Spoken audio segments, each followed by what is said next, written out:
One second, hello and welcome. आज की class की शुरुआत करते हैं। और हे मेरे प्यारे कछुओं, आप लोगों के कल के पेपर में बड़े क्यूट क्यूट से क्वेश्चन मैंने डाले थे। आप लोगों ने सारे क्वेश्चन के सही आंसर दिए होंगे, ऐसी मैं उम्मीद करता हूँ, है ना। नहीं करूँ क्योंकि तुम नालायक हो। अच्छा, ऐसा मान भी रहे हैं कि हाँ सर हम तो नालायक ही हैं। दूसरी कहानी यह है कि एनसीईआरटी में हम लोगों को एसी के सारे क्वेश्चन अभी खत्म कर लेने हैं। आप लोग कैलकुलेटर का इस्तेमाल कर सकते हैं क्योंकि पहले अपन एग्जाम्पल्स करेंगे, ठीक है। चोंच बंद कर लेंगी।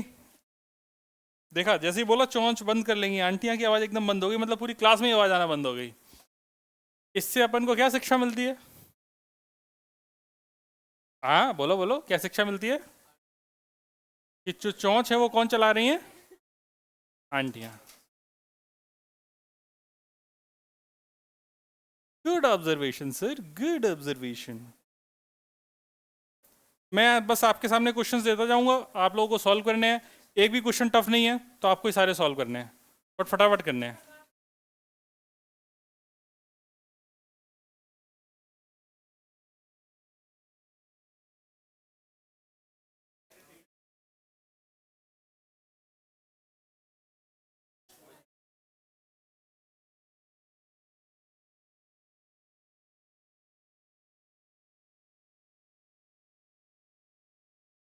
क्वेश्चन आपके लिए आपकी स्क्रीन पर ये रहा, आप लोग सॉल्व कीजिए।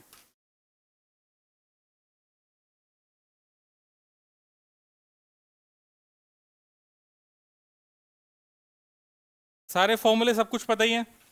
हाँ बेटा, लास्ट में सही बात है ना। उदास क्यों है?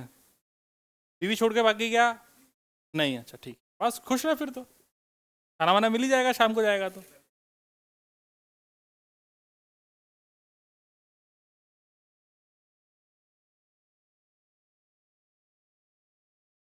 मैं बहुत सच्ची बोल रहा हूँ।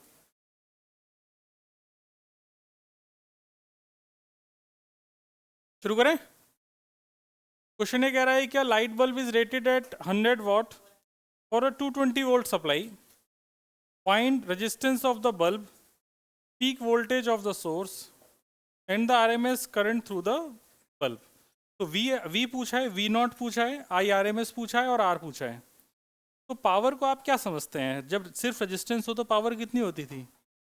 We square by are.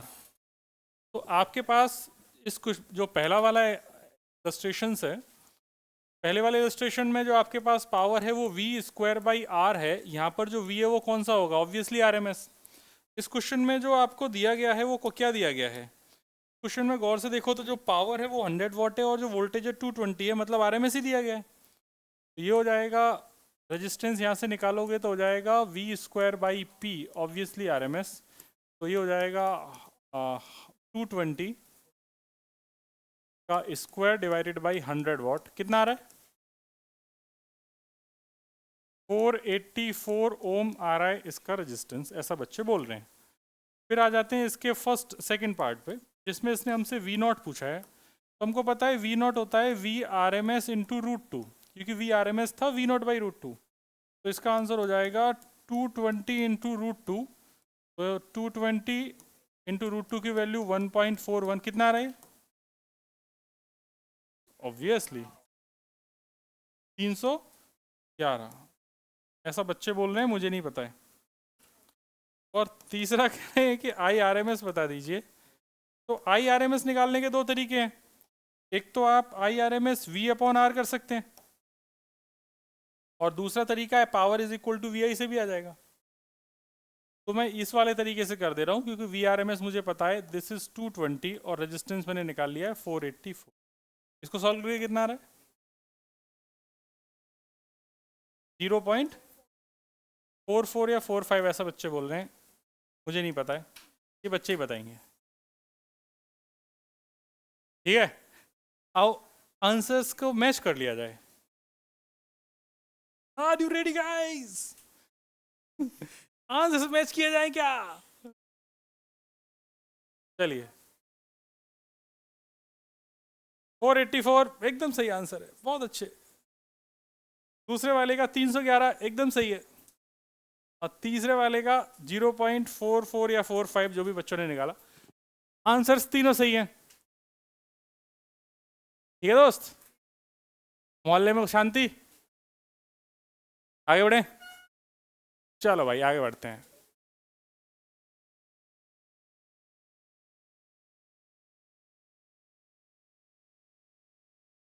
कितने लोगों के तीनों आंसर सही थे इसके?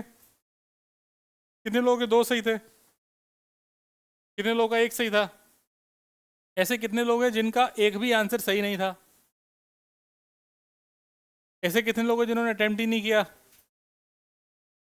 अरे वाह, तुम तो इतने अच्छे हो, हमने अटेम्प्ट किया था। करण के पीछे वाला बच्चे का नाम क्या है? धैर्य, ऋषभ। बेटा सॉल्व किया तुमने? हाँ तो तुमने नहीं उठाया। वो कितने सही हुए तुम्हारे? Very good. इसी बात पे ले बेटा अगला क्वेश्चन कर। आंसर की टेंशन मत लेना, आंसर तो दुनिया में सबको पता है। ले थोड़ा सा और नीचे कर दे। हाँ, चलो करो सॉल्व। सॉल्व करेंगे क्वेश्चन।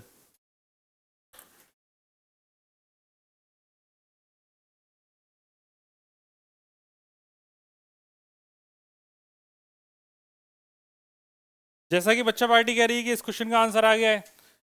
इस इसमें जो इंडक्टेंस दिया है, इंडक्टेंस दिया है 25 मिली हेनरी, और तो एल तो 25 मिली हेनरी है, वोल्टेज 220 वोल्ट है। अगर इसने कुछ नहीं लिखा है तो 220 वोल्ट कौन सा है, वी आर एम एस या maximum? R M S, very good. Find the inductive reactance, मतलब एक्सेल पूछा है, एक्सेल के लिए हमें क्या चाहिए, omega L.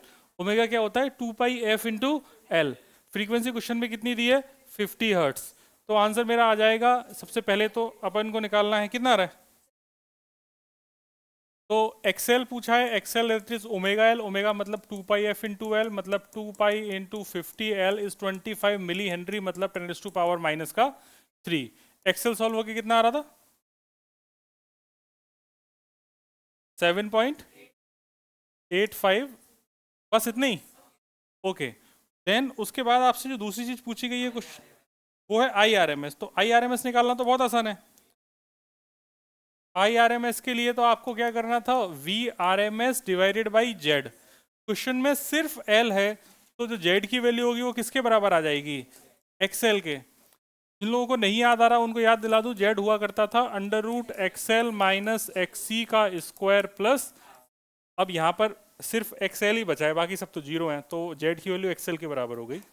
This is 220, XL is 7.85, solve हो गया कितना आ रहा है, 28.02 एम्पियर, ऐसा बच्चा पार्टी बोल रही है। आओ आंसर को मैच किया जाए। आंसर को मैच करने पे हमको क्या प्राप्त होगा, हमको आंसर मिलेगा, और क्या मिलेगा,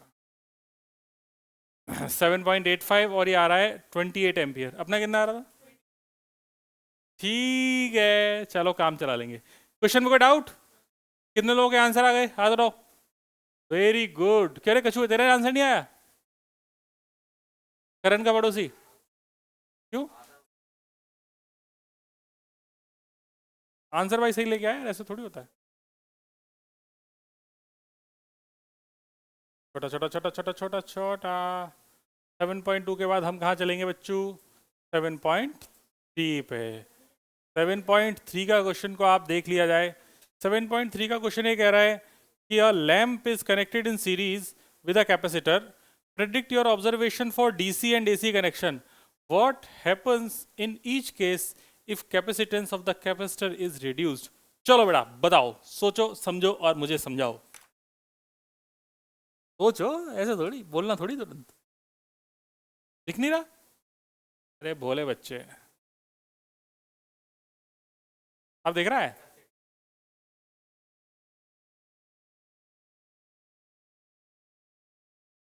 ठीक है, अब तो दिख रहा होगा।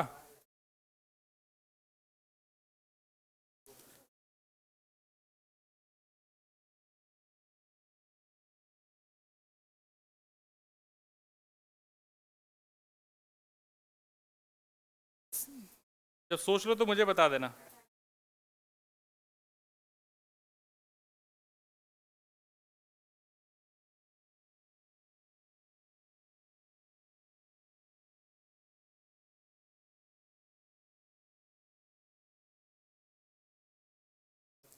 क्या लग रहा है? सर कुछ लग ही नहीं रहा बस।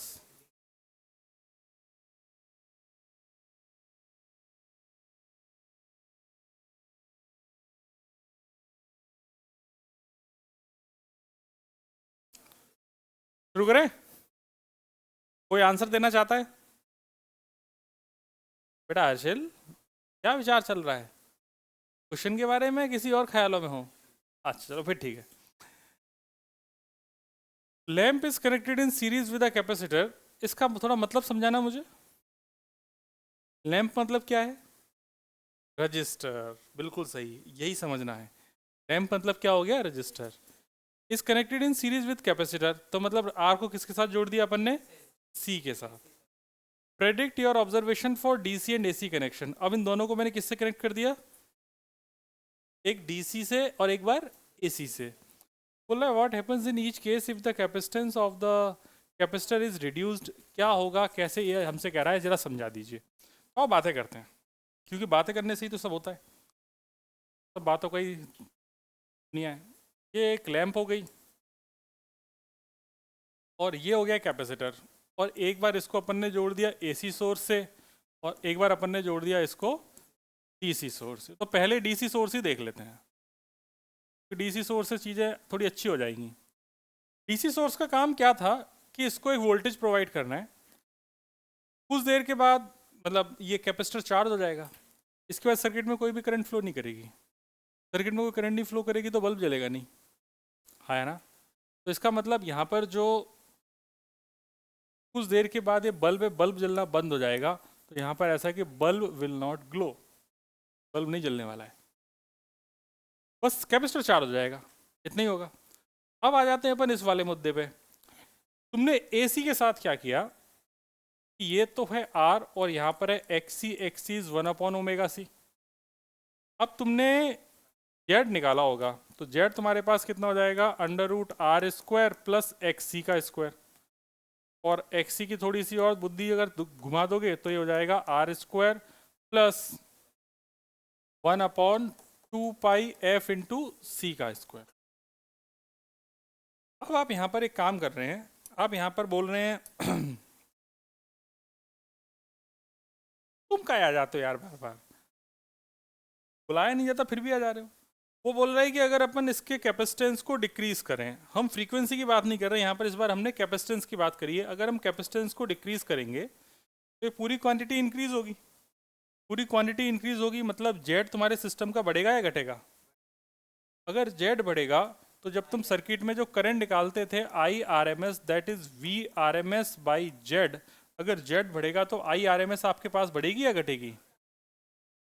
घटेगी, ठीक है। अगर IRMS घटेगी तो जो पावर होता है वो पावर हो जाएगा, जो बल्ब के अक्रॉस आ रहा होगा वो होगा IRMS² इंटू आर, क्योंकि जो बल्ब है वही तो पावर कंज्यूम करके हीट में कन्वर्ट करेगा जिससे वो ग्लो करेगा। तो यहाँ पर जो पावर है वो पावर के साथ क्या हुआ? जो पावर है वो भी कम हो गई। इसका मतलब बल्ब पहले के कंपैरिजन में ज़्यादा जल रहा होगा या कम जल रहा होगा? जैसे जैसे मैं सी को कम करता जाऊंगा बल्ब की ब्राइटनेस भी कम होती जाएगी। समझ में आ गया? कोई डाउट? पीछे मोहल्ले में तुम दोनों, एक तो तुम्हारे छुटकू हो और पीछे और छुटकू जाके बैठ जाती हो, आगे क्यों नहीं बैठती? जल्दी आया करो। समझ गए बात को? हाँ,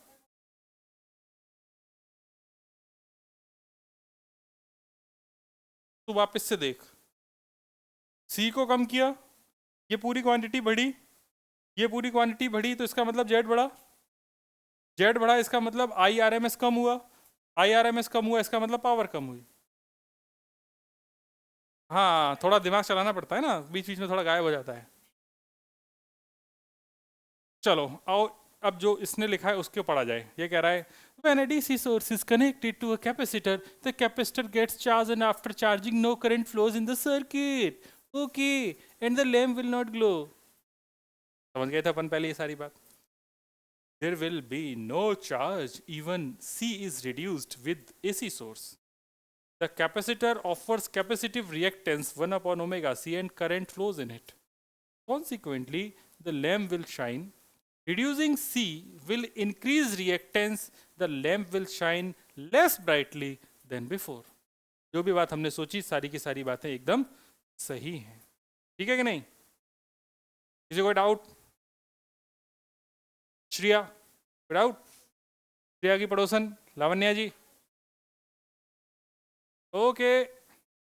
इसी बात पे लो अगला क्वेश्चन करो, डाउट नहीं।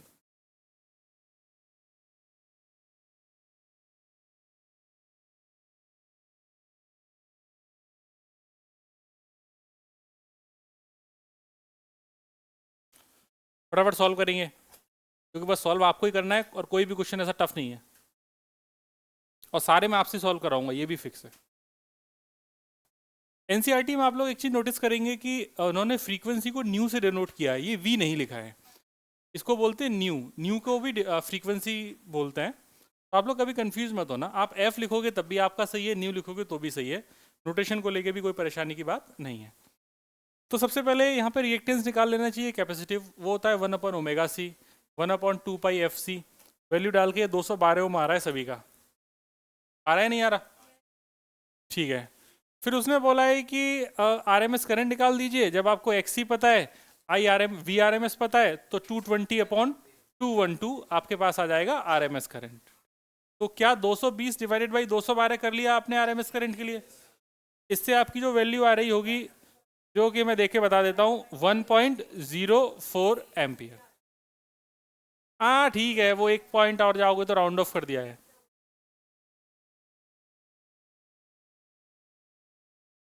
ठीक है, कोई बात नहीं, कौनो समस्या की बात ना ही है। फिर उसके बाद उसने मैक्सिमम करंट की बात करी है। मैक्सिमम करंट होता है आर एम एस इंटू √2। तो आर एम एस आपने निकाल ही लिया है 1.04, इसमें √2 से मल्टीप्लाई कर देंगे तो आपका मैक्सिमम करंट आ जावेगा। ठीक है, आना उदित ब्रो। उसके बाद इसने एक क्वेश्चन में पूछा था कि अगर मैं फ्रीक्वेंसी को डबल कर दूंगा तो क्या होगा। तो देख भाई, सुन मेरी बात, फ्रीक्वेंसी को डबल करेंगे तो एक्सी आधा हो गया, और एक्सी के आधा होने से करंट डबल हो जाएगी। तो करंट डबल हो जाएगी, बस इतनी सी बात है। हाँ मतलब शो कर देना अगर इच्छा है तो, बाकी इन्होंने लिख दिया है तो कोई टेंशन वाली बात नहीं है। मैं ऐसा मान रहा हूँ कि तुम्हें समझ में आ गया है। अबे आया है कि नहीं आया है? ऐसा कोई है जिसके कुछ नहीं चमका हो? जिसके नहीं चमका हो हाथ उठाओ भाई, अपन वापस से सॉल्व करेंगे। है क्या कोई ऐसा? बताना। मुस्कुरा दे रहा है, अरे मैं तेरे पे फिदा थोड़े होऊंगा मुस्कुराने से। क्या हो गया, चल ले ब्रो। ठीक है चलो डन। ये क्वेश्चन है, छोटू सा क्वेश्चन, ये कह रहा है कि एक इंडक्टर है और एक बल्ब है। इंडक्टर और बल्ब को सीरीज में जोड़ दिया, इंडक्टर मतलब एक्सएल, बल्ब मतलब आर, एक्सएल और आर दोनों को सीरीज में जोड़ दिया। और कह रहा है एसी सोर्स से जोड़ने के बाद कह रहा है switch is closed and after some time an iron rod is inserted into the interior of the inductor. Inductor बोलूं सोलेनॉइड बोलूं, एक ही चीज समझना, सोलेनॉइड के अंदर या इंडक्टर के अंदर आयरन कोर रखने से उसकी जो एक्सएल है, जो इंडक्टेंस है, वो इंक्रीज हो जाता है। इंडक्टेंस इंक्रीज होने से जब एल इंक्रीज हुआ तो एक्सएल इंक्रीज हो गया, एक्सएल इंक्रीज हो गया तो करंट बढ़ेगी या घटेगी? घटेगी। समझ गए बात को? तो सॉफ्ट आयरन या आयरन कोर रखने से इंडक्टर के अंदर या सोलेनॉइड के अंदर जो करंट होती है वो सिस्टम में घटती है। समझ गई बात? अब इसकी बात सुनते हैं क्या कह रहा है। The glow of the light bulb, तो जब करंट ही कम हो जाएगी तो ग्लो बढ़ेगा या घटेगा? घटेगा, ऑब्वियस है। तो इसका आंसर तो सीधा डिक्रीजेज हो गया, और रीजन भी मैंने आपको बता ही दिया। अब इसने जो लिखा है रीजन वो भी पढ़ लिया जाए। आओ बेटा रीजन पढ़ लो, कुछ अलग लगे तो मुझसे पूछ लेना, जल्दी जल्दी पढ़ो, टाइम नहीं। इधर देख ले बेटा ऋषभ, बोर्ड पे देख।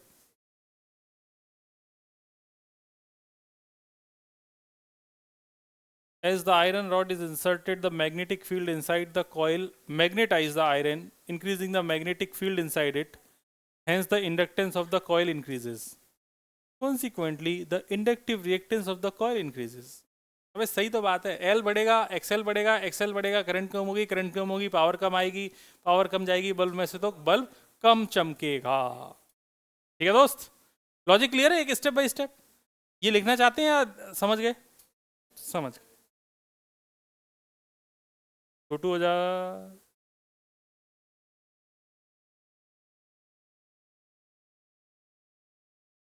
थोड़ा बदतमीज नहीं हो गया तू?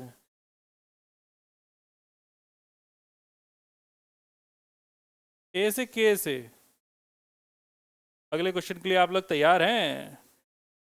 Are you ready guys? और हाई पिच में बोलूं क्या?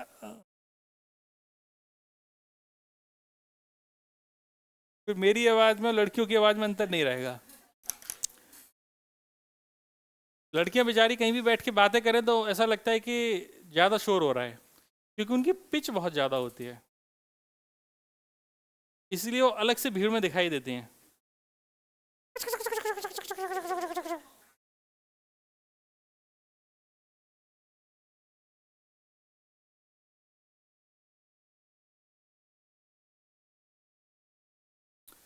आप लोगों ने साउंड में पिच पढ़ा है?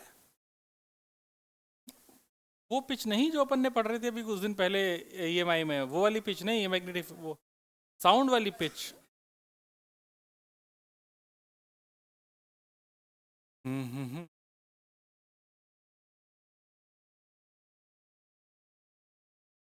सुन मेरी बात, बात ऐसी है कि वो कह रहा है कि जनरली क्या होता था कि हम देते थे v is equal to V R plus V L plus V C, ऐसा होना चाहिए, लेकिन ऐसा हो नहीं रहा, क्योंकि हम किससे सॉल्व कर रहे हैं इस क्वेश्चन? फेजर से। तो जो पैराडॉक्स है वो इसलिए है क्योंकि भाई यहाँ पर जो करंट और वोल्टेज इनके बीच में फेज डिफरेंस है। इंडक्टर के अक्रॉस होगा वो 90 डिग्री फेज लीड करेगा वोल्टेज, अगर कैपेसिटर के अक्रॉस है तो करंट के रिस्पेक्ट में वो लैग करेगा, अगर रजिस्टर के साथ है तो वो फेज में रहेगा। तो तुम यहाँ पे सॉल्व फेजर की हेल्प से कर रहे हो, करंट और वोल्टेज हर एलिमेंट के अक्रॉस पोटेंशियल डिफरेंस के बीच में फेज डिफरेंस है, इसलिए ये क्वेश्चन जनरली नॉर्मल एडिशन से नहीं होगा, और इसीलिए जो सोर्स के अक्रॉस जो वोल्टेज आ रहा है वो ज़्यादा आ रहा होगा, ज़्यादा ही आ रहा है ना। तो देखो भाई, तुम्हारे सबसे पहले तो जेड निकाल लिया होगा, जेड कितना आया तुम्हारा? सही आया, मतलब simple R square plus X C का होल स्क्वायर, और एक्स सी की वैल्यू 1/ओमेगा सी डाली थी। ठीक, ये नहीं आया तो टेंशन मत लो, कैलकुलेशन यही आएगी, भरोसा रखो। एनसीईआरटी वालों ने मेहनत से सॉल्व करके लिखी है मुझे भरोसा है इनकी बात पे। ठीक है, चलो, तो इसलिए मैं इसका लोड नहीं ले रहा इतना। देन उसके बाद अपन ने आई आर एम एस निकाला तो वी वाई जेड कर लिए, तो करंट इतनी आ गई। और वोल्टेज की अगर बात करेंगे तो रेजिस्टेंस के अक्रॉस वोल्टेज आ रहा है 151 और कैपेसिटर के अक्रॉस आ रहा है 160.3। हाँ ठीक है, अप्रोक्सीमेटली यही आ रहा होगा ना। हाँ ठीक है, लोड मत लो, अप्रोक्सीमेटली तुम्हारा सॉल्व की यही आ रहा है। अब बात ऐसी है कि वो कह रहा है कि इनका एल्जेब्रिक सम दोनों को मिलाओगे तो वो 311.3 लगभग 311 हो रहा है, जो कि 220 से बहुत ज़्यादा है। तो हम जानते हैं कि ऐसा हो ही नहीं सकता, क्योंकि हम किस लिए खेल रहे हैं? हम खेल रहे हैं फेजर में, तो फेजर में ऐसा पॉसिबल है। तो इन्होंने ये बात लिखी होगी कि therefore they can not be added like ordinary numbers, क्योंकि इनके बीच में फेज डिफरेंस होता है, and these two voltage are out of phase by 90 degree, therefore the total of these voltage must be obtained using the Pythagorean theorem। बताने की जरूरत नहीं, अगर under root of this square plus this square करोगे तो 220 ही आए। खैर, logic समझ में आ गया? अगले क्वेश्चन पे चलें। बच्चू, वो ये कह रहा था कि तुमने रजिस्टर के अक्रॉस पोटेंशियल डिफरेंस निकाला, कैपेसिटर के अक्रॉस निकाला, इन दोनों का समेशन किया, वो सोर्स से ज़्यादा आ रहा है, वो तो आएगा ही। वो कह रहा है ऐसा क्यों हो रहा है? वो इसलिए हो रहा है क्योंकि हम इसको फेस से सॉल्व करते हैं, हम इसको नॉर्मली ऐड करते भी नहीं है, वो एल्जेब्रिक सम हम नहीं करते हैं, हम फेजर वाला पाइथागोरस से under root this square plus this square करके ही सॉल्व करते हैं। तो बस उसने वो बात लिखी। ठीक है, अब आ जाओ भैया पावर पे। सारे कछुओं को क्लियर हो गया? अरे यार बोलो ना, इसी बात पे अगला क्वेश्चन 7.7, फटाफट देखते हैं, मैं ही निपटा देता हूँ।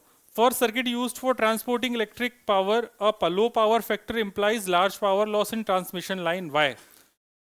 ये बात अपन डिस्कस कर चुके हैं क्या, जब अपन ने ट्रांसफार्मर पढ़ा था कि पावर ट्रांसमिशन के वक्त जो वोल्टेज है वो हाई रहता है तो करंट कम रहती है, क्योंकि पावर लॉस कम हो, पावर लॉस कम हो इसलिए हम सर्किट में करंट कम चाहते हैं। देखो पावर एक जगह से, जो सोर्स है जहां पर शहर है, सोर्स और शहर, प्लांट और शहर, इनके बीच में पावर तो सिस्टम में सेम ही फ्लो कर रही है, तो पावर सेम फ्लो कर रही है, तो यहाँ पे करंट लॉस के लिए रिस्पॉन्सिबल फॉर्मूला है आई स्क्वायर आर। तो हम क्या चाहते हैं, करंट मिनिमम रहे, तो पावर है V इंटू आई। अगर करंट को मिनिमम रखना है तो वोल्टेज को क्या करना पड़ेगा, हाई। तो बस ये कह रहा है कि फॉर द सर्किट जो भी यूज हो रहे हैं ट्रांसपोर्ट करने के लिए पावर को, उसमें जो पावर फैक्टर है वो पावर फैक्टर कह रहा है कि अगर जितना कम पावर फैक्टर होगा इसका मतलब है कि पावर लॉस ज़्यादा होगा। तो इसको तुम फॉर्मूले से भी देख सकते हो, क्योंकि फॉर्मूला था power is equal to V I cos phi. अब जो कॉस फाई है, अगर कॉस फाई को छोटा कर दूंगा तो पावर तो एक शेयर से दूसरे शेयर बराबर ही जाएगी। तो अगर ये कॉस फाई अगर तुम्हारे पास छोटा हो जाएगा तो इसको तुम्हें बड़ा करना पड़ेगा। तो वोल्टेज अगर तुमने यहाँ पे करंट को बढ़ा दिया तो करंट को बढ़ाने से जो पावर लॉस है वो बढ़ जाएगा। ठीक है, फिर दूसरा पार्ट में क्या कह रहा है, power factor can often be improved by the use of capacitor appropriate capacitance in the circuit. इसको एक्सप्लेन कर दीजिए। तो देखो, इसको इससे एक्सप्लेन करने की बजाय मैं तुम्हें सिंपल तरीके से एक्सप्लेन कर देता हूँ। तुम्हारा काम कॉस फाई होता था आर बाई जेड, तुमको इसको करना है मैक्सिमाइज, क्योंकि इसकी वजह से पावर कंजम्पशन ज़्यादा हो रहा है। तो तुमको आर और जेड आपस में एक दूसरे के बराबर चाहिए। अब तुम्हारे पास सर्किट में क्या है, एक्सएल माइनस एक्सी का whole square plus R square, ये जेड है। इसको तुम्हें अगर आर के बराबर करना है तो एक्सएल किसके बराबर हो जाए, एक्सी के। यही तो चाहते हो। तो एक्सएल को एक्सी के बराबर करने की ही अपनी साजिश है, यही साजिश की बात यहाँ पर करना चाह रहे हो। तो वो कह रहा है कि अगर तुम चाह रहे हो तो हम इसको इम्प्रूव कर सकते हैं, जेड टेंस टू आर, और जेड टेंस टू आर करने से इसने भी फेजर से समझाया गया। हाँ, इसने फेजर से समझाया, अपने डायरेक्टली तुमको समझा दिया। ठीक है, दूसरी चीज, यहाँ पर जो पावर कंजम्पशन था, तुमको दो करंट बताई थी, एक वॉटलेस करंट और एक वॉटफुल करंट, याद आ रही है। जो वॉटफुल करंट थी वो कितनी थी, I R M S cos phi. हम चाहते हैं कि अगर पावर कंजम्पशन कम हो तो जो वॉटलेस करंट, जो वॉटफुल करंट है वो भी कम होनी चाहिए, मतलब I R M S cos phi थोड़ा कम होना चाहिए ताकि अपने पास पावर कंजम्पशन कम हो। तो इसने ये बात बता भी रखी है कि इसने कुछ अलग तरीके से एक्सप्लेन किया, अपन इसके चक्कर में नहीं पड़ेंगे। अपने लिए वो तरीका बेस्ट है, जेड को एक्सएल और एक्ससी को अपने को बराबर करने का है। नेक्स्ट क्वेश्चन पे आएंगे, तो नेक्स्ट क्वेश्चन कह रहा है साइनोसॉइडल वोल्टेज ऑफ पीक। अब देखो, इसने साफ साफ इस क्वेश्चन में पीक लिख दिया। पीक लिख दिया, इसका क्या मतलब है, ठीक है। तो पी नॉट दे रखा है, एफ दे रखा है, सीरीज एलसीआर है, जेड पूछा है, निकालो। एक्सेल वन, अच्छा तुम्हें मत करो सॉल्व, मुझे पता है तुम सब कर लोगे, तो टाइम वेस्ट नहीं करते। तुम देखो जरा एक बार सामने देखो, 2 मिनट बोर्ड पे देख लो, सब समझ जाओगे। तुमको वी नॉट पता है, तुमको फ्रीक्वेंसी पता है, तुमको आर एल और सी तीनों पता है। तो जेड निकालने के लिए तुमको एक्सएल चाहिए, एक्सी चाहिए और आर चाहिए। एक्सएल निकाल लिया ओमेगा एल से, एक्सी निकाल लिया 1/ओमेगा सी से, आर तुम्हारे पास ऑलरेडी है, फॉर्मूले में वैल्यू डाल दी, आंसर 5 आ गया। ठीक है, इस क्वेश्चन की कैलकुलेशन अच्छी है क्योंकि इस क्वेश्चन में एक्सएल आ रहा है 8, एक्सी आ रहा है 4।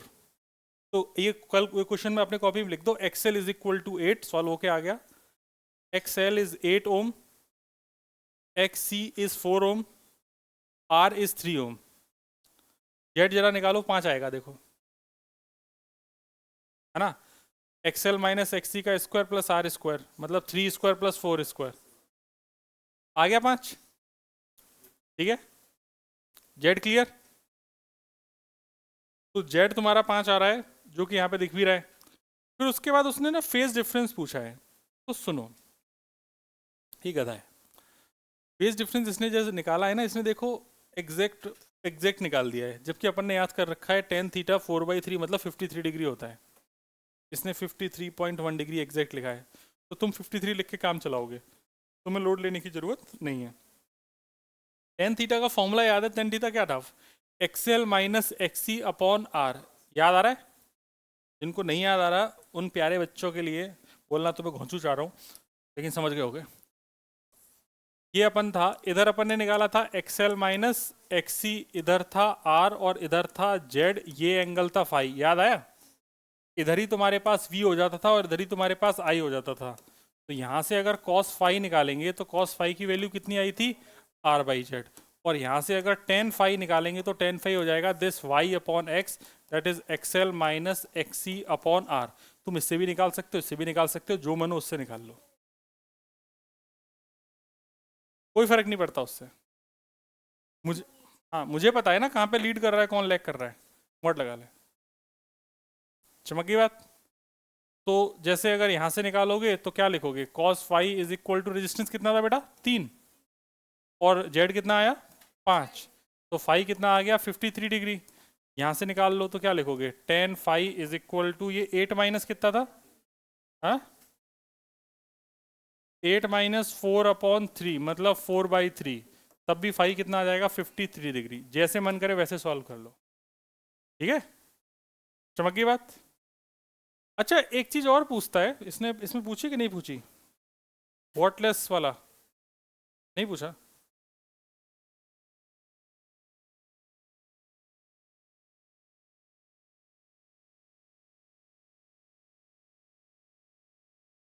अच्छा उसने फिर ये पूछा है कि the power dissipated in the circuit, कितनी पावर डिसिपेट हो गई सर्किट में?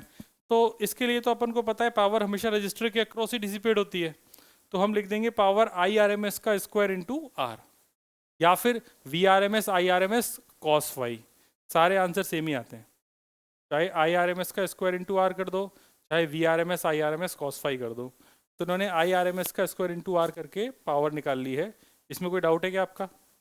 पावर फैक्टर हम ऑलरेडी निकाल चुके हैं, 553 डिग्री है, तो कॉस 53 हमारे पास आ गया था 4/3, नहीं कॉस 53 3/5, 3/5 मतलब 0.6। ओके, इसमें से कुछ सॉल्व करना है? समझ गए सब? सब क्लियर है? क्योंकि एनसीईआरटी में सब लिखे हुआ है तो अपन टाइम वेस्ट नहीं करेंगे। फिर इसके बाद अगला क्वेश्चन जो कह रहा है कि suppose the frequency of source in a previous example can be varied, तो करा दो वेरी, क्या फर्क पड़ रहा है? What is the frequency of the source eight which resonance occur? Resonance frequency पूछ रहा है भाई। रेजोनेंस फ्रीक्वेंसी का फॉर्मूला क्या था, याद दिलाओ? 1/2π√LC। तो देखो इन्होंने 1/2π ओमेगा नॉट की वैल्यू 1/√LC, तो ये पूरा सॉल्व करके सीधा आंसर तुम्हारा 35.4 आ जाएगा, अलग अलग निकालने की जरूरत नहीं है। पहले ओमेगा निकालो फिर एफ निकालो, कोई जरूरत नहीं, सीधा फॉर्मूला डालो, F is equal to resonance is equal to 1/2π√LC। Clear है? ये मैं कर रहा हूँ या समझ गए आप? एनसीईआरटी में सॉल्व है ही ऑलरेडी। फिर नेक्स्ट कह रहा है calculate the impedance, the current and power dissipated at the resonance condition. भाई साहब बहुत आसान है। इम्पिडेंस तो simple Z is equal to R होता है, कहाँ कब? रेजोनेंस में, तो ये तो खत्म हो गया जेड इम्पिडेंस।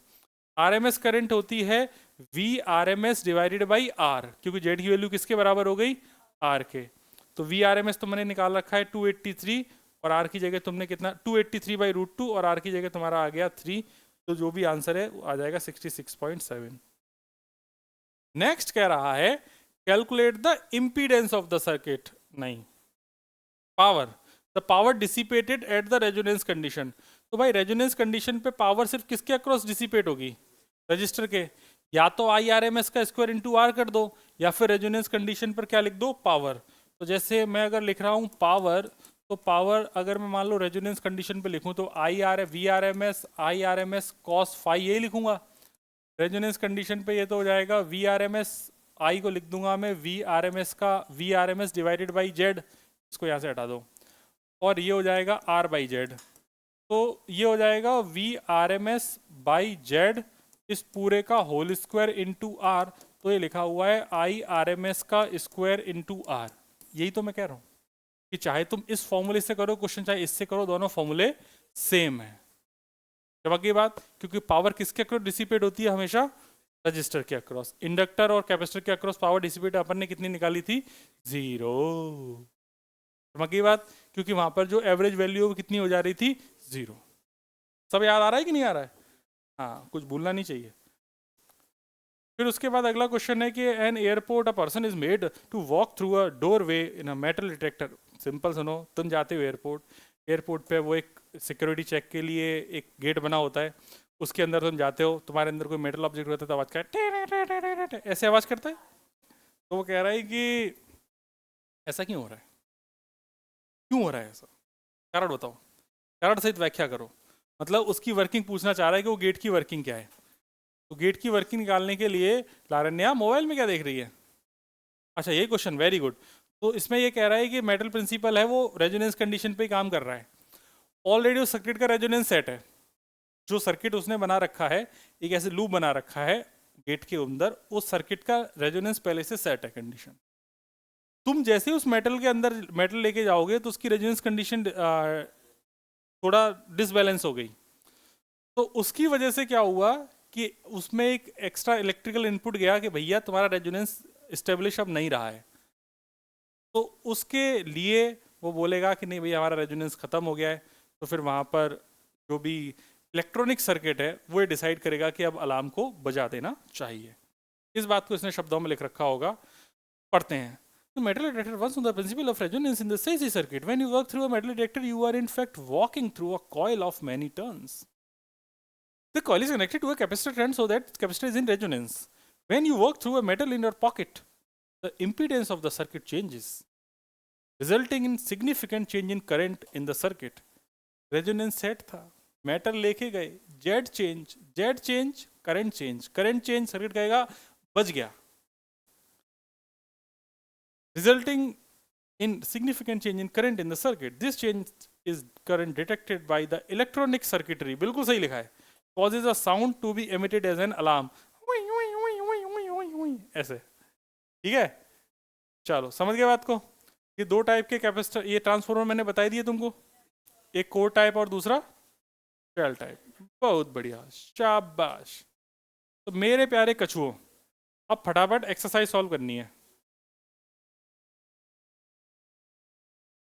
एक्सरसाइज में गिनती के क्वेश्चन है 8। 8 क्वेश्चन 8 मिनट में सॉल्व करेंगे। ज़्यादा हो गया क्या?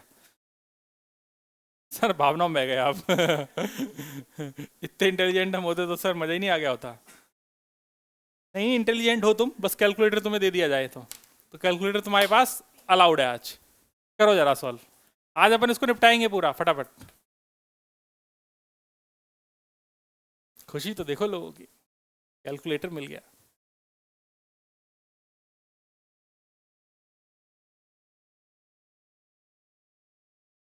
चलिए, आप लोगों ने सारी एक्सरसाइज के सारे क्वेश्चन सॉल्व कर लिए, एक एक करके डिस्कस किया जाए। अरे भैया दीदी लोग पहले क्वेश्चन पे आएंगे। सारे क्वेश्चंस तो आपको पता ही है। पहला क्वेश्चन कह रहा है कि 100 ओम रजिस्टर है, सोर्स 220 वोल्ट है, सप्लाई दे रखी है, आरएमएस वैल्यू ऑफ करंट, और मेरे पास क्वेश्चन है इधर, तो मैं क्वेश्चन इधर से देख के सॉल्व कर रहा हूँ।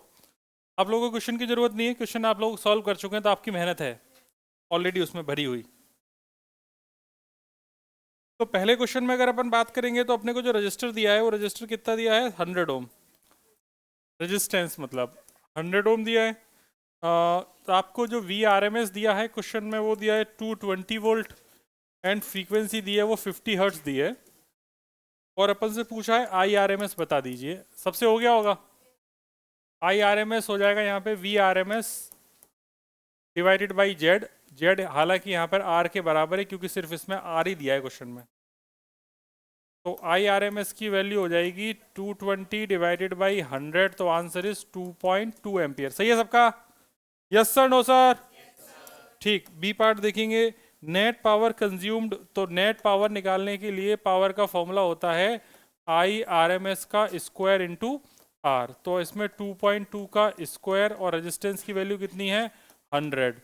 तो इसको सॉल्व कर लिया होगा, कितना आ रहा है? 480 4 वॉट, वॉट लगा दूंगा, ऐसा आंसर आ रहा है। आंसर मैं कंफर्म कर दूं 484, यस एकदम सही, परफेक्ट आंसर है। फिर इसके बाद इसका जो सेकंड पार्ट, सेकंड क्वेश्चन था, सेकंड क्वेश्चन में कह रहा था the peak voltage of N AC supply is 300 volt. तो आरएमएस पूछा था, बहुत ही घटिया क्वेश्चन था। बी आरएमएस पूछा है तो पीक दैट इज 300 और इंटू √2, फॉर्मूला सबको पता था। ऐसा कोई जिसे फॉर्मूला नहीं पता है? अरे कछुओं, आरएमएस का फॉर्मूला क्या था? V naught by √2। अच्छा मैंने बाई नहीं किया, तो वी नॉट की वैल्यू 300 है और √2 मैंने डिवाइड कर दिया, तो इसका आंसर आ जाएगा 300 बाई √2, जो कि आता है 212 पॉइंट, तो ये हो जाएगा 212.1 वोल्ट। फिर इसका सेकंड पार्ट कह रहा था the RMS value of the current in AC circuit is 10 ampere. तो पीक पर, तो पीक नहीं, पीक करंट पूछिए, तो इसका ये ए पार्ट है। बी पार्ट ये कह रहा है कि अगर आई नॉट निकालना है तो उसका आंसर होता है I R M S into √2। R M S value question में अपने को 10 दी है, तो आंसर हो जाएगा 10√2, मतलब 14.1 एम्पियर। 1.41 को 10 से मल्टीप्लाई करेंगे तो 14.1। कितने लोगों के दोनों क्वेश्चन एकदम सही हैं? हाँ हाथ उठा लावण्या, हाँ। तेरा कौन सा गलत हो गया? अरे भाई रख लो आदमी। तुम्हारा?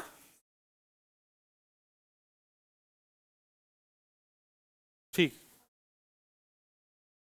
फिर इसके बाद तीसरा क्वेश्चन ये कह रहा था कि अगर एल अपने पास 44 मिली हेनरी है, B R M S is 220 volt, frequency is 50 hertz, तो determine the R M S in the of the current. ये बहुत ही घटिया क्वेश्चन था। I R M S is V upon X L, X L, तो ये हो जाएगा वी अपॉन ओमेगा एल, तो वी इज 220 और ये हो जाएगा 2 pi into 50, 2 pi F into L, 44 into 10⁻⁻3। जैसे सॉल्व किया, और इसका जो आंसर आ रहा है मेरे प्यारे बच्चों, हेलो बच्चों, इसका आंसर आ रहा है 15.92 एम्पियर।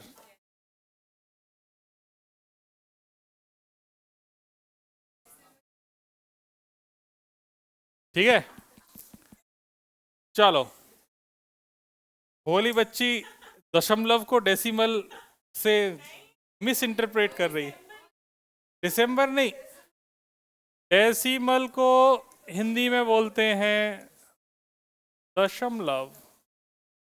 दशम मतलब 10, लव माने प्यार, 10वां प्यार।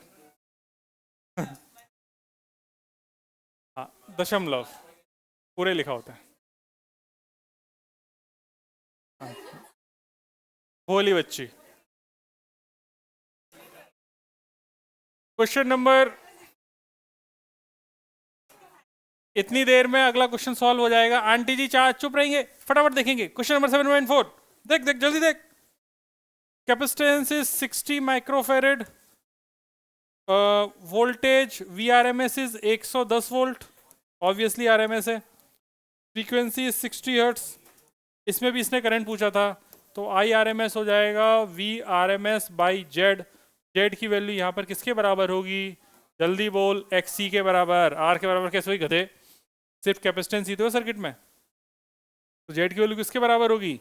XC के। तो ये हो जाएगा VRMS XC को क्या लिखेंगे? 1 अपॉन ω c।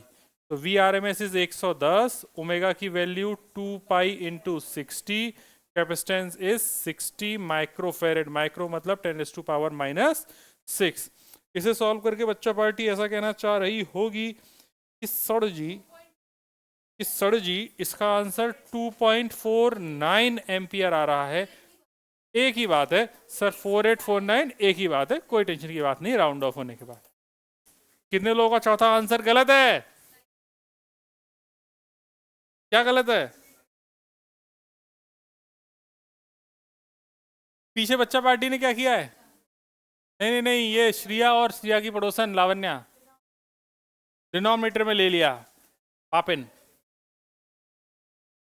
कई नलायकों को तो ये डाउट था कि z is equal to R है। z is equal to R इस क्वेश्चन में है कैसे? क्या क्वेश्चन में r दिया था? जब c दिया गया है तो x ही लिखा जाएगा ना। z का फॉर्मूला नहीं भूलना है। z का फॉर्मूला होता है under root XL minus X का स्क्वायर प्लस आर स्क्वायर। हाँ भाई ऋषभ, सही बात है, आंसर आ गया था भाई। गुड बोल रहा है, वेरी गुड।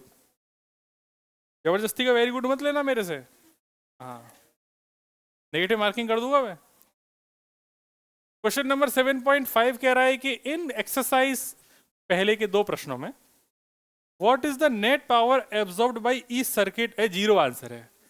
इंडक्टर और कैपेसिटर कोई भी पावर कंज्यूम, तो इसका आंसर कितना हो जाएगा? जीरो। क्या आंसर हो जाएगा? जीरो। अच्छा जीरो क्यों होगा, रीजन बताना। एक मिनट एक मिनट, आंटी रुक इधर। इस क्वेश्चन में दोनों में आंसर जीरो क्यों है पावर कंज्यूम का? रीजन बताओ। हाँ पापिन, पावर का जो फॉर्मूला है एवरेज पावर का, बता, V R M S I R M S. तो जब तुम इंडक्टर ओनली होगा उस केस में फाई कितना होगा, और जब ओनली सी होगा तब भी फाई कितना होगा। तो इन दोनों की वजह से cos 90 कितना होता है, इसलिए पावर कितनी हो जाएगी? बुद्धि माया, रीजन सही याद रखना है, कारण सही पता होना चाहिए। तो लिखो कारण अपनी कॉपी में अपने हिसाब से, सामने लिख दिया है।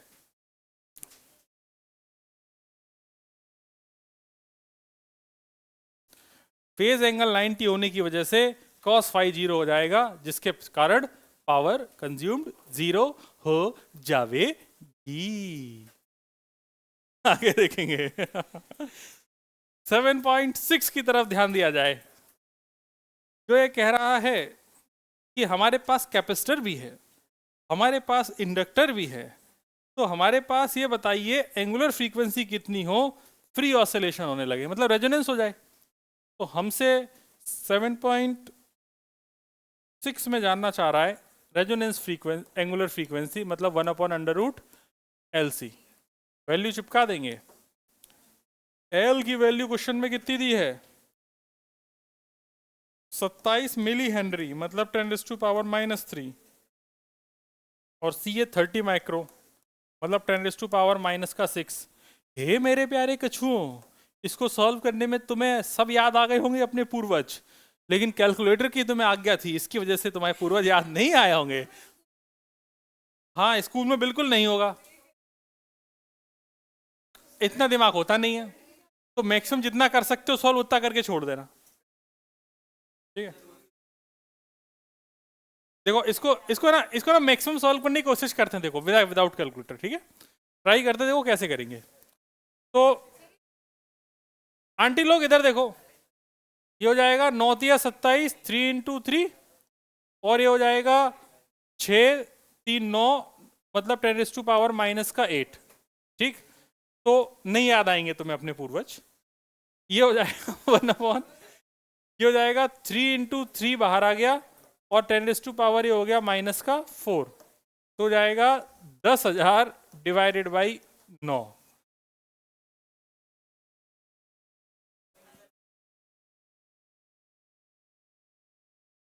या 5 कैसे आएगा? 6×3=9, 9 में से गया 8, और 8 बाहर आएगा तो 4। मेरे प्यारे 6×3=9, माइनस का प्लस का 1, तो माइनस का 8, और तो ये कितना बचा? -8 बाहर आएगा तो कितना हो जाएगा? माइनस का 4। तो ये सॉल्व करके तुम्हारा इसका आंसर यही आ रहा था ना, 1.11 इंटू 10⁻3। यूनिट बताओ पापियो, यूनिट बताओ। रेड पर सेकेंड है गधे, रेडियन पर सेकेंड बोल, ठीक है।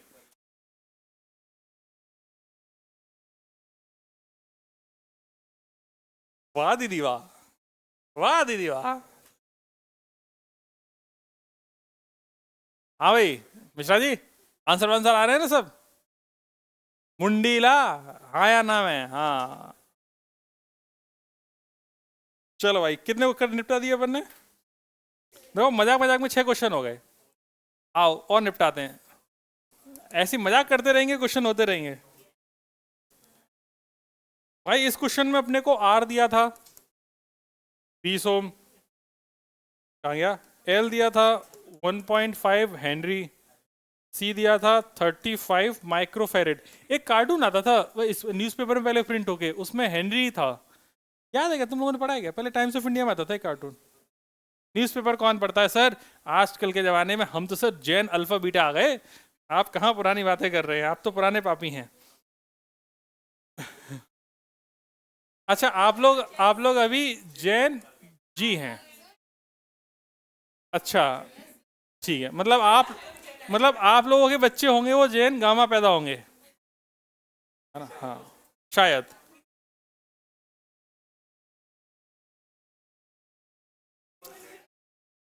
ठीक है भैया। देखो क्या है कि आप लोगों की जो जनरेशन होगी, या अभी जो जनरेशन है, आप लोगों ने प्री मोबाइल एरा नहीं देखा, है ना? आप लोगों ने पोस्ट मोबाइल एरा देखा है। लेकिन जो हमारे जो जनरेशन है, आपके पेरेंट्स की जो जनरेशन है, मेरी भी नहीं, मतलब आपके जो पेरेंट्स हैं उनकी जो जनरेशन है, तो आपके पेरेंट्स की जनरेशन ने दोनों एरा देखी हैं, pre mobile era, post mobile era. तो वो सबसे ज्यादा एक्सपीरियंस जनरेशन है। हम लोग नल्ली जनरेशन है।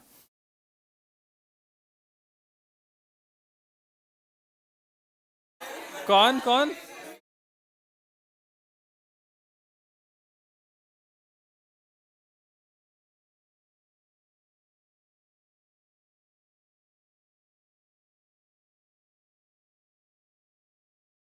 देखो कहा दोनों ही जनरेशन में उसको आलस ही जाता है। हाँ। तो ये एलसीआर इस क्वेश्चन में दे रखा था।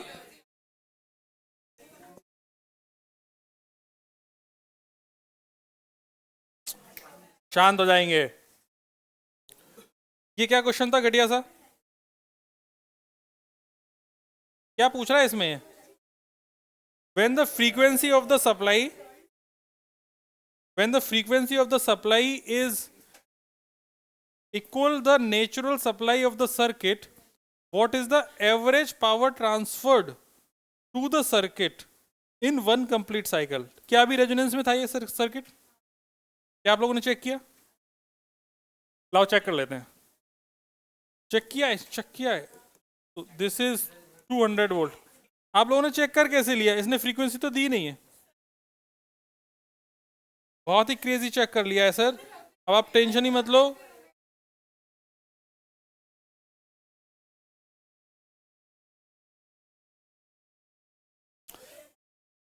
सुनो, इस क्वेश्चन को पढ़ो।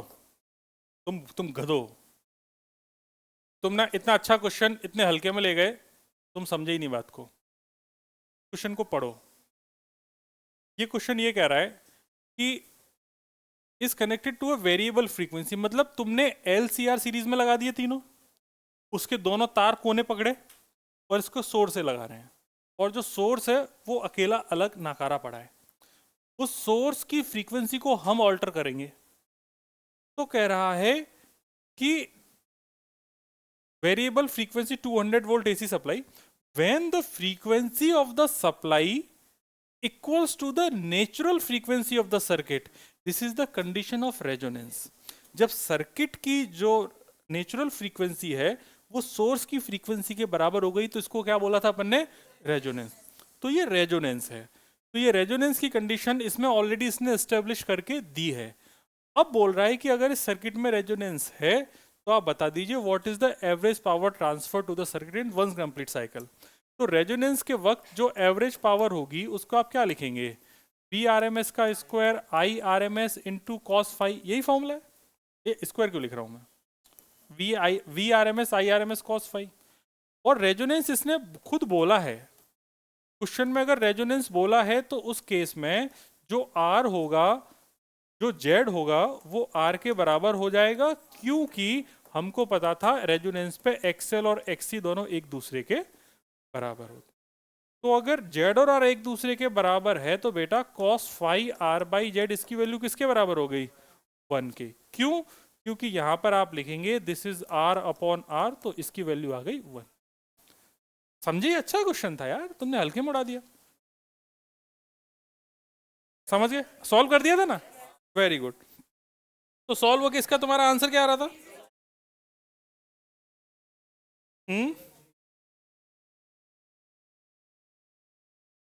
सॉल्व होके आंसर क्या आ रहा था?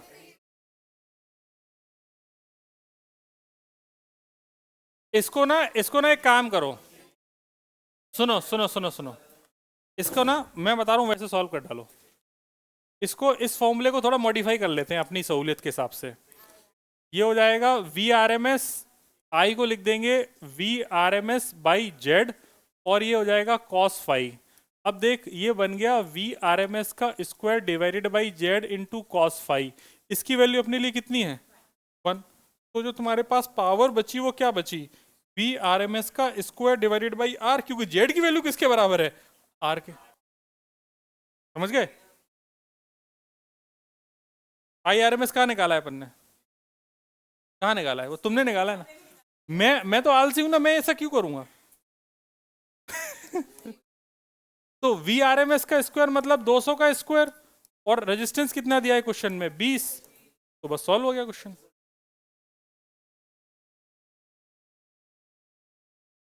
तो यहां से जो पावर आ जाएगी वो कितनी हो जाएगी? ये हो जाएगा 4 इंटू 10⁴ डिवाइडेड बाई 20, तो हो जाएगा 2 इंटू 10⁻³ वॉट। यही आ रहा है क्या?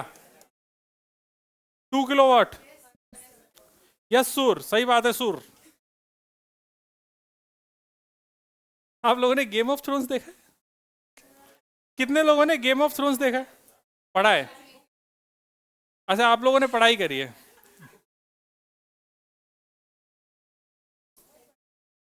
उसमें जो सर शब्द है उसको उन्होंने सर, मतलब पढ़ते उसे सर ही है, लेकिन उसमें सबकी जगह जो लिखा गया है वो सर लिखा गया है। सर जोरा, सर बराथियन, ऐसा सुना है क्या? आप लोगों ने देखा नहीं ना, कोई बात नहीं। बोले बच्चे। हाँ हाँ हाँ, हम लोगों को 1 साल के बाद ही बात करनी पड़ेगी, क्योंकि उससे पहले कर लोगे तो तुम्हें पाप लग जाएगा। आज देख के हा हा हा हा हा हा हा हा। ये महारथी कह रही हैं कि इनको गेम ऑफ थ्रोन आज रात में देख के बिंज वॉच करके सवेरे खत्म कर देना है। एक्चुअली 8 सीजन है, और एक सीजन में 8 एपिसोड है, मतलब 10 एपिसोड है, और एक एपिसोड 1 घंटे का है। तो 80 घंटे एक रात में आप निपटा देंगी। मैं सैल्यूट करता हूं आपके इस जज्बे को। सैल्यूट नहीं, सैल्यूट करता हूं आपके इस जज्बे को।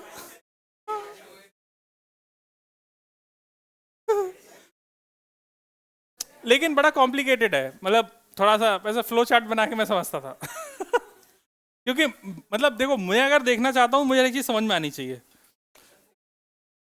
बुक पढ़ना,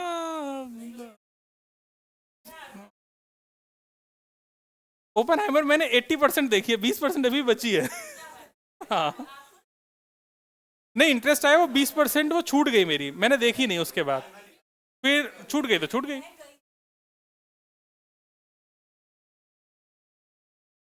लोग तो पगलेट हैं। वापस, अरे अंकिल लोग, uncle uncle uncle, aunty aunty aunty, uncle, हाँ। अंकिल और आंटी लोगों से निवेदन है कि इस अध्याय का अंतिम प्रश्न समाप्त किया जाए। ये प्रश्न ये कहता है कि एक सोर्स है, उस सोर्स से अपन ने LCR तीनों सीरीज में चिपका दिए। Determine the source frequency which drive the circuit in resonance, तो इसका आपने रेजोनेंस फ्रीक्वेंसी निकाल लिया होगा। तो जैसा कि बच्चे कह रहे हैं, सारा डेटा तो हमारे पास लिखा ही है ना, तो मैं सॉल्व कर रहा हूं सीधा। लास्ट क्वेश्चन नहीं है ना 7.8? देखता हूँ, रुको एक मिनट। यस लास्ट है।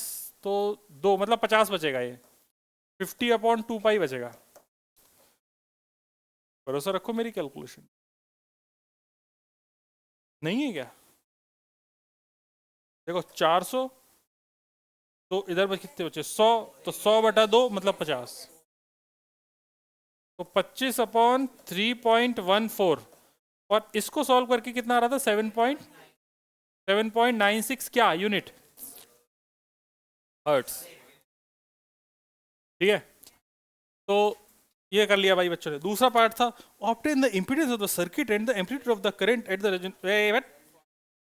जेड की वैल्यू आर के बराबर होगी, दैट इज 40 ओम, क्योंकि सर्किट किस में है इस वक्त, रेजोनेंस में। Then amplitude of the current मतलब तुमसे क्या आई आरएमएस चाह रहा है, नहीं आई मैक्सिमम, क्योंकि उसने क्या बोला है amplitude, that is I R M S into √2, तो ये हो जाएगा V R M S divided by Z into √2।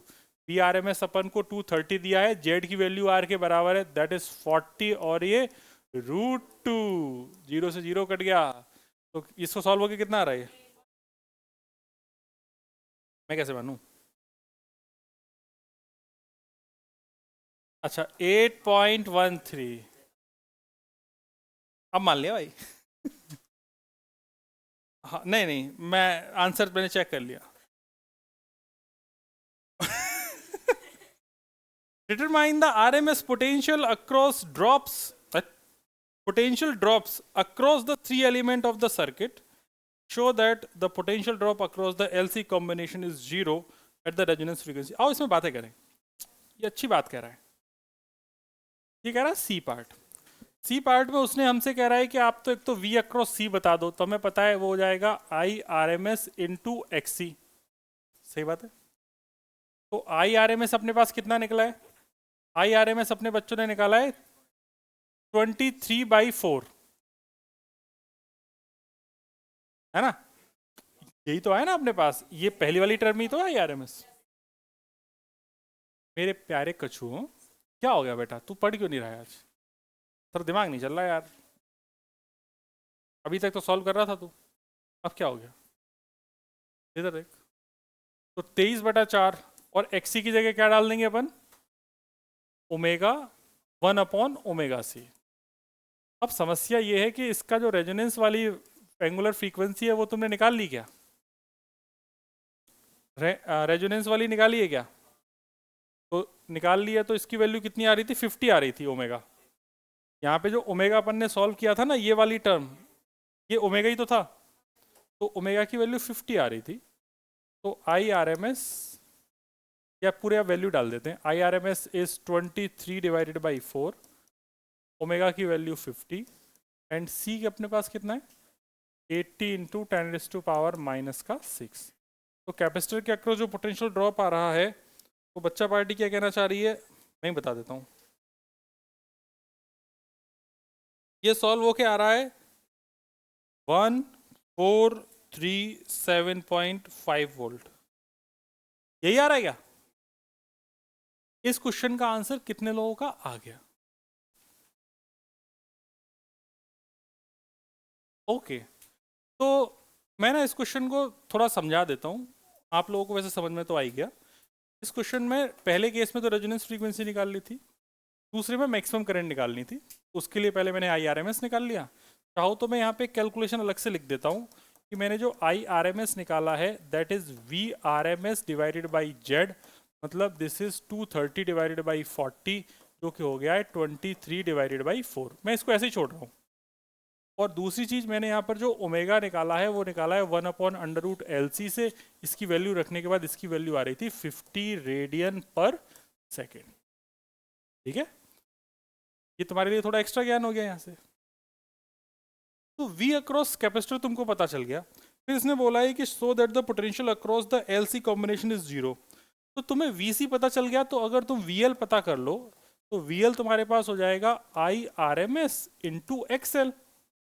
तो IRMS तुम ऑलरेडी निकाल ही चुके हो 23/4, और इसकी वैल्यू ये किसके बराबर हो जाएगा, ओमेगा L के। तो ओमेगा की वैल्यू कितनी है 50, और L अपने को क्वेश्चन में कितना दिया है बच्चा 5।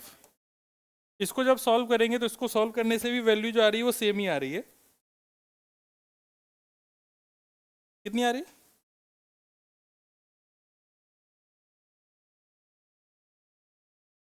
कैपेसिटर, अरे इसने पोटेंशियल ड्रॉप पूरा नहीं निकाला क्या, अच्छा हाँ सेम ही आ रही है। इसकी वैल्यू आ रही है ये 1437.5 वोल्ट। तो ये दोनों वैल्यू सेम आ रही हैं इसकी, VC और VL। अब ये दोनों हमेशा आउट ऑफ फेज ही रहेंगे। अगर VL और VC को अगर अपन यहाँ पर देखें तो ये दोनों आउट ऑफ फेज हैं। थोड़ा छोटा कर देते हैं ताकि आपको दिखता रहे।